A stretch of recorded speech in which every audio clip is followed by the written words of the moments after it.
कि जहाँ पे इंसाफ होगा, चाहे वो हिंदू की बेटी के साथ भी अगर इंसाफ होगा, हम उसके लिए आपको खड़े सड़कों पे पाएंगे। अगर मैं सिर्फ व्यक्तिगत स्वार्थ के लिए होती तो मैं आज नौकरी के अंदर होती, बाहर नहीं होती। जहाँ पे इंसाफ की बराबरी की बात होगी, आप हमें सड़कों पे पाओगे। और अगर मोदी जी हितैषी हैं, और मैं मान लूंगी आपकी बात को, मैं भी मोदी जी को मान लूंगी, कहिए उनको बिल्किस बानो के आरोपियों को फास्ट ट्रैक लॉ से वापस अंदर भेजे। मैं मान लूंगी मोदी जी मुस्लिम महिला भी और दलित महिला भी हितैषी है कि मोदी जी जो बोलेंगे वो उसका विपरीत, वो उल्टा उसका उल्टा करेंगे, ये समझ लीजिएगा। और इतनी शर्म की बात है कि मैं बार बार ये चीज कहती हूँ कि एक महिला होने के नाते मुझे शर्म आती है कि मैं उस देश की नागरिक हूँ जहाँ पे बिल्किस बानो जैसी महिला जो 5 महीने की गर्भवती महिला थी, उसके साथ सामूहिक बलात्कार हुआ और उसके बाद उसके पूरे परिवार को खत्म कर दिया। यही सोशल मीडिया पे सुन रहे हो ना आप, यही नहीं है story. It is not the end of the story. The moral of the story is जो बाकी जो महिलाएं जिनके साथ अभी और जो छोटी छोटी बच्चियां, जैसे वो दिल्ली कैंट की बच्ची जिसका रेप हुआ था, जैसे वो संगम विहार की बच्ची, या बहुत सारी इस तरीके की दलित महिलाएं जैसे हाथरस की बच्ची होगी, इन महिलाओं का जो रेप हुआ, या और भी ऐसे बच्चे जो अननोटिस केसेस जाते होंगे, जो चित्रकूट की एक घटना थी, यौन शोषण की घटना सामने आई थी। आप सोचिए कि जब इस तरीके की घटनाएं हैं, उन बच्चियों को क्या मैसेज जा रहा होगा? क्या वो सर उठा के जी पाएंगी? क्या उनके अंदर डर नहीं पैदा हो रहा होगा? क्या बिल्किस बानो की जो अभी बच्ची है उसके अंदर डर नहीं होगा? क्या मैं महिला या आप महिला सुरक्षित महसूस करेंगे इस देश के अंदर?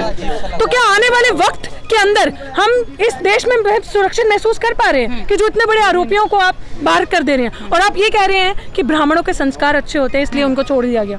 तो वो ब्राह्मण नहीं थे जिन्होंने दिल्ली कैंट की बच्ची के साथ रेप किया? अब तो कहा जा रहा बाबा साहब भी ब्राह्मण थे। ये तो यही वो चीज है ना कि ब्राह्मणवाद फैलाना है, मूर्खता फैलानी है, और ये उस तरीके का आप ये झूठा नैरेटिव फैलाओगे, इस तरीके के गंदे नैरेटिव फैला के अब आप बताओगे कि बाबा साहब भी ब्राह्मण थे। क्यों? बाबा साहब इंसान क्यों नहीं थे? बाबा साहब ब्राह्मण क्यों थे? क्योंकि आपका ये कहना है कि ब्राह्मणों के संस्कार अच्छे हैं।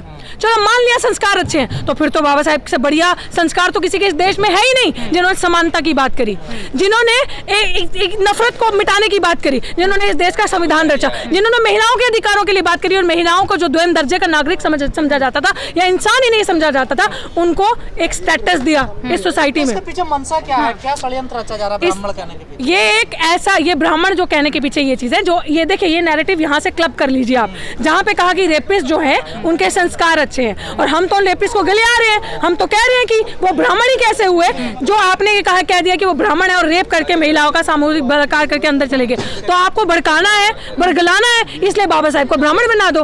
बाबा साहब ने बौद्ध धर्म अपनाया था, बाबा साहब एक बुद्धिस्ट थे, और बाबा साहब संविधान निर्माता थे, फादर ऑफ इंडियन कॉन्स्टिट्यूशन थे। ये बाबा साहब का पूरा परिचय है, that is it. Ritu ji, rape के अपराधियों को छोड़ दिया गया है। एक सवाल लेने दीजिए ना। देश में कथावाचक बहुत ज्यादा होने चाहिए अगर विश्व गुरु बनाना है। अच्छा, कथावाचक। तो प्रधानमंत्री से बढ़िया कौन है? बागेश्वर धाम का नाम सुना होगा? नहीं, मैंने कोई धाम का नाम नहीं सुना।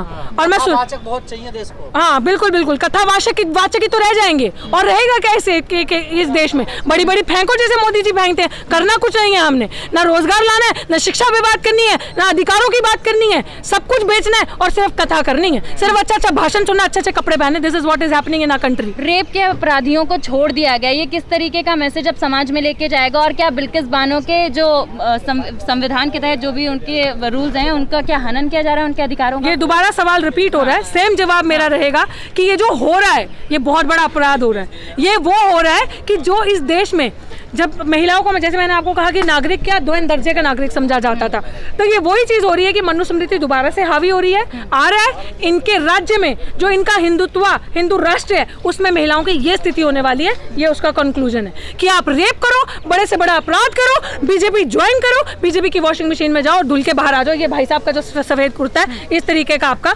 वो हो जाएगा। हिंदू राष्ट्र में महिलाओं की जगह नहीं है? बिल्कुल नहीं है। आपको लगता है हिंदू राष्ट्र में महिलाओं की जगह है? अगर हिंदू राष्ट्र में महिलाओं की जगह है, और मैं मानने के लिए तैयार हूँ, कहिए अपने प्यारे प्रधानमंत्री से इमीडिएटली फास्ट ट्रैक लॉ से इन 11 आरोपियों को वापस जेल में भेजें। है महिलाओं पर, वो कहाँ है? प्रगतिशील महिलाएं कहाँ है आजकल? नजर यही तो सोचने की बात है कि वो कहाँ है प्रगतिशील महिलाएं, वो कहाँ है जो सिलेंडर के ऊपर चिल्लाती थी? क्योंकि आई थिंक वो एक आधी महिला तो अपनी बेटी का बार बचाने में बिजी है, उसमें से जो बार थे उनको बचाने में बिजी है। बाकी महिलाएं कन्वीनियंटली चुप हैं, बाकी महिलाएं भूल जाती हैं, जब दलित आदिवासी मिनॉरिटी की महिलाओं की बात आती है तो वो भूल जाती हैं महिलाएं हैं। वो महिलाएं नहीं, वो पपेट हैं जो दूसरों को चूड़ियां पहनाती हैं और चूड़ियों को कमजोरी की निशानी बताती हैं। ये है कमजोरी की निशानी जो ये महिलाएं करती हैं, और ये सिर्फ सरकार में अपना घर चलाने के लिए बैठी हैं और कुछ करने के लिए नहीं बैठी। जी बीसी की जो बीसी है, जेएनयू की बीसी बोलती है महिलाएं सब। हाँ बिल्कुल बिल्कुल किया ना नारी सशक्तिकरण बिल्किस बानो के साथ, हो गया नारी सशक्तिकरण। महिलाएं क्या मैसेज लेंगी? निर्भया कांड के बाद जो एक उम्मीद थी इस देश में, वो उम्मीद ये थी कि रेप कम होगा और रेप के आरोपियों को फांसी होगी। उस सरकार ने ही निर्भया कांड के बाद ही हमने कानून नहीं बनाया, भाजपा की सरकार ने ही कहा था कि वो दोषी जिन्होंने रेप किया होगा उन्हें रिहाई नहीं मिली जाएगी। तो सरकार उठी, तो ये सरकार, मैंने एक ही चीज बोल दी, जो ये वादा सरकार करती है समझ लीजिए आपका गला उतना और आपकी जेब उतनी बड़ी कटने वाली है। आपने निर्भया केस की बात की, निर्भया का केस मोदी जी जब 2014 में वोटिंग चल रही थी तब मोदी जी ने कहा था कि जब वोट देने जाए तो निर्भया को याद कीजिए। अब की बारी जब आप वोट देने जाएं तो बिल्किस बानो को याद कीजिएगा, यही कहूंगी मैं। अब की बारी जब आप वोट देने जाएं तो आप दिल्ली कैंट की बच्ची को याद कीजिएगा, संगम विहार की बच्ची को याद कीजिएगा, हाथरस की बच्ची को याद कीजिएगा। अब की बार जब आप वोट देने जाएंगे, और अब की बारी जब आप वोट देने जाएं तब आप ये भी याद रखिएगा कि आप जो अगर कमल का बटन दबा रहे हैं, अगर ईवीएम से वोट दे रहे हैं, कमल का बटन दबा रहे हैं, तो आप हिंदू राष्ट्र को वोट दे रहे हैं, आप हिंदुत्व को वोट दे रहे हैं। आप अपनी दलित आदिवासियों की बच्चियों का आगे जो और शोषण बढ़ना है, आगे और जलोर जैसी घटनाएं अगर आप चाहते हैं, आप चाहते हैं कि जो आप गिलास से पानी पी रहे हैं वो गिलास भी आपके मुंह तक ना पहुंचे, तो आप इस बारी वोट देने जाएं तो ये सब याद रखिए। मैडम जेएनयू की बीसी बोलती हैं कि जो सभी महिलाएं शूद्र हैं मनुस्मृति के अनुसार। जेएनयू की बीसी बोलती हैं, दुलुपड़ी कहती है कि सभी महिलाएं जो शूद्र हैं मनुस्मृति तो बिल्कुल सही कहते होंगे। मनुस्मृति में है ही, मनुस्मृति में महिलाएं क्या, मनुस्मृति में हमारा दर्जा ही क्या है? मनुस्मृति में तो महिलाओं की कहीं अच्छी बात ही नहीं करी। तो मनुस्मृति में जो लिखा है वो तो महिलाओं के, तो बिल्कुल बाबा साहब ने क्यों जलाई थी मनुस्मृति? ऐसे कोई इतना लर्नेड इंसान ने ऐसे तो मनुस्मृति नहीं जलाई होगी ना, कुछ तो सोचा होगा। आरोप लगता है आप भी भेदभाव करते हैं, झारखंड की घटना पे आप लोग बिल्कुल नहीं बोल रहे। आपको किसने कहा? आप मेरा सोशल मीडिया फॉलो करते हैं? आप मेरा सोशल मीडिया उठा के देखिए, आप मेरा ट्विटर उठा के देखिए। सिर्फ भाई साहब सिर्फ बोलना नहीं होता, सड़क पे आना होता है। हम अपनी जान जोखिम में डाल के, बिल्कुल क्या कहना है झारखंड वाली नहीं, क्या आप बोल लीजिए, पहले आप बोल लीजिए।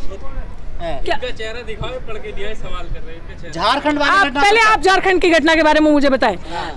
हम न्याय पसंद करने वाले लोग हैं। मतलब वो मुस्लिम लड़का है तो आपको पता नहीं है वहाँ क्या हुआ है? बिल्कुल पता है, एक सेकंड, ऐसा तो नहीं। अच्छा, प्रधानमंत्री जी को सब कुछ पता है? सबको सब कुछ पता हो सकता है। जहाँ से आप जहाँ से अपनी न्यूज गैदर करते हैं, हम भी तो वहीं से अपनी न्यूज गैदर करते हैं ना भाई साहब। ऐसा तो नहीं कि मैं 24 घंटे सैटेलाइट लगा के बैठी हूँ कि मुझे सारा ज्ञान हो।